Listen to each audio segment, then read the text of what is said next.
A day in my life at home. So, ayan na nga, naglalaba ako dyan. Pinipigaan ko lang yung mga damit. Kasi kakatapos lang umikot. Pigaan lang, malamang. Tapos, ayan, nagbanlaw na ako. Unang banlaw.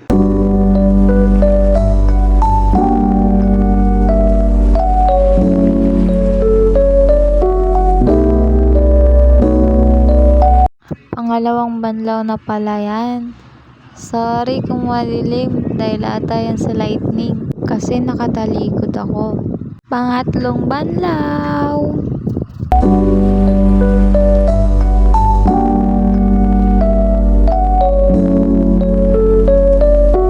Pagkatapos ko pala banlawan ng pangatlo, nilagay ko na sa dryer.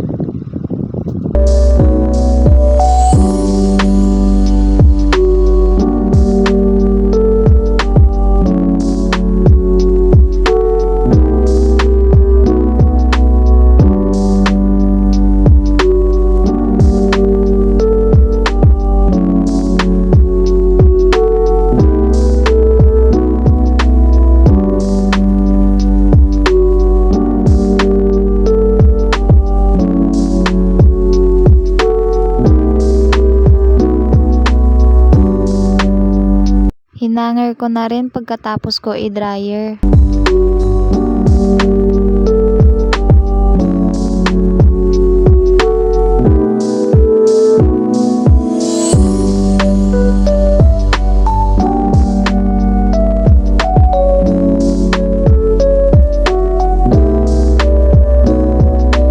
And pagkatapos ko i-hanger, sinampay ko na.